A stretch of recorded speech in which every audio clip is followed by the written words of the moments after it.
నాగేశ్వర గారు సిఐటియు నేత వారు కూడా మనతో మాట్లాడడానికి సిద్ధంగా ఉన్నారు. నాగేశ్వర గారు సంక్షిప్తంగా చెప్పండి, ఏమిటి జగన్ గారి టూరు, అట్లాగే లోకేష్ గారు, పవన్ కళ్యాణ్ గారి టూరు, వీటిని ఎట్లా ఎంతవరకు ఎవరు స్వాంతన చేకూర్చే ప్రయత్నం చేశారు కార్మికులకి? ఒకటి ఇన్సిడెంట్ 8వ తారీఖు రాత్రి జరిగింది. 9వ తారీఖున లోకేష్ గారు, పవన్ కళ్యాణ్ గారు ఇద్దరు కూడా అక్కడికి వచ్చారు. అదే సమయంలో మేము కూడా అక్కడే ఉన్నాం. వర్కర్స్ ని హాస్పిటల్స్ లోను, అట్లాగే ప్రమాద స్పాట్ కూడా ఏదైతే ఉందో అక్కడికి మేము వెళ్ళున్నాం. వాళ్ళు మాట్లాడితే సరిగ్గా లేదు. కార్మికులు సంబంధించిన చనిపోయిన వాళ్ళకి ₹1,00,00,000 పరిహారం ఇవ్వాలి, మీరు ప్రకటన చేయండి, ఇప్పుడు కాకపోతే తర్వాత ఎవరు కూడా పట్టించుకునే పరిస్థితి ఉండదంటే మీ కుటుంబంలో వాళ్ళు చనిపోయారా అని అడగడం, ఇది చాలా దారుణమైన విషయం. ఆయన అపరితత్వత అనేది కనపడుతుంది. ఇది సరైంది కాదు, వాళ్ళ వైఖరి కూడా సరైంది కాదు.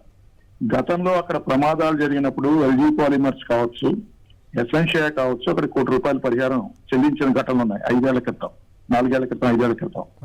కనీసం వాళ్ళు వచ్చింది, వాళ్ళ కనీసం వాళ్ళు వచ్చి వెళ్ళారు అంటే గనక ఆ చనిపోయిన తాలూకు కుటుంబాలకు ఒక భరోసా ఇవ్వాలి. ప్రభుత్వంలో ఉన్నారు కాబట్టి అటువంటి భరోసా ఇవ్వకపోగా వాళ్ళ విధంగా మాట్లాడడం సరైనది కాదు. రెండోది, ఇవాళ అక్కడ ప్రమాదం జరగడానికి కారణం ఏంటి? కారణం కనుక చూసుకుంటే గనక దీనికి ప్రభుత్వమే బాధ్యత వహించాలి. ఈ ప్రమాదానికి ఇది వాళ్ళంతటా చనిపోవడం కాదు, ఏదో సాధారణంగా జరిగిన ప్రమాదం కాదు. గత 4-5 సంవత్సరాలుగా అక్కడ స్టీల్ ప్లాంట్ లో కేంద్ర ప్రభుత్వం అవలంబిస్తున్న విధానాలే దీనికి కారణం. ఏదైతే ఉందో SMS 1లో ఆ 2వ మిషన్ దగ్గర ఆ ల్యాడర్ ఏదైతే ఉందో బకెట్, దాంట్లో కనీసం 18 పైపులు లేవు. గత 20 రోజులుగా అవసరమైన స్పేర్స్ ఇవ్వకుండా ఉన్న దాంట్లోనే పనిచేయమంటున్నారు. దాదాపు 9,000 మంది ఉద్యోగుల్ని. ఓకే, ఆ ఇష్యూస్ అన్ని గత 2 రోజులుగా అందరం మాట్లాడుతూనే ఉన్నాము. నాగేశ్వర గారు, ఫైనల్గా చెప్పండి, నిన్న జగన్ గారు వచ్చి డిమాండ్ చేశారు కదా ₹1,00,00,000 అట్లాగే ఆయన జగన్ గారు కార్మిక సంఘాల వాళ్ళతో మాట్లాడారు. మీకేమనిపించింది ఆయన మాట్లాడిన తీరు? ఇంకా సరే, అంతకుముందు లోకేష్ గారి గురించి మీరు మాట్లాడారు, జగన్ గారి గురించి కూడా, జగన్ గారి టూర్ ఎఫెక్ట్ ఏమన్నా కనిపించే అవకాశం ఉందా? సంక్షిప్తంగా దాని గురించి మాట్లాడండి. చూద్దాం. జగన్ గారు కూడా నిన్న వెళ్ళారు, మాట్లాడారు, ఆ కుటుంబాలతో మాట్లాడడం కూడా చేశారు. ప్రభుత్వం ప్రభుత్వం వచ్చిన తర్వాత ఇస్తామని చెప్పి అన్నారు. అదే ఎల్జీ పాలిమర్స్ ఉన్నప్పుడు అప్పుడు యాక్సిడెంట్ లో ₹1,00,00,000 ప్రకటన చేశారు ఆ కాలంలోనే. ఇది కనీసం కార్మిక కుటుంబాలకి భరోసా ఇవ్వక వాళ్ళలో కాన్ఫిడెన్స్ నిలబెట్టాలని అవసరం ఉంది. అది ప్రభుత్వం చెయ్యలేదనేది మా భావన. అట్లాగే ఉద్యోగుల్ని తొలగింపు వల్ల, దీనివల్ల ఈ ఇబ్బంది, స్కిల్డ్ లేబర్ లేరు కదా అని చెప్పి అడిగితే విలేకరులు, పవన్ కళ్యాణ్ గారు మాట్లాడితే నాకు అవగాహన లేదు. డిప్యూటీ సీఎం స్థాయిలో ఉన్న వ్యక్తి, ఆయన అంత ముందర అవగాహన లేకపోయినా కనీసం అక్కడికి వచ్చిన తర్వాత అవగాహనతో మాట్లాడాల్సిన అవసరం ఉంది. అది కూడా చేయకపోగా సంఘాలని నిందించడం, ఇది కూడా సరైన పద్ధతి కాదు. వీళ్ళిద్దరి వైఖరి కూడా సిఐటిగా దీన్ని ఖండిస్తున్నాం. ఇటువంటి వైఖరులు వీళ్ళు మార్చుకోవాలని చెప్పి కూడా మేము కోరుతూ ఉన్నాం. థ్యాంక్ యూ నాగేశ్వర గారు. టంగుటూరు నుంచి పేరయ్య గారు, నమస్కారం, మాట్లాడండి సంక్షిప్తంగా.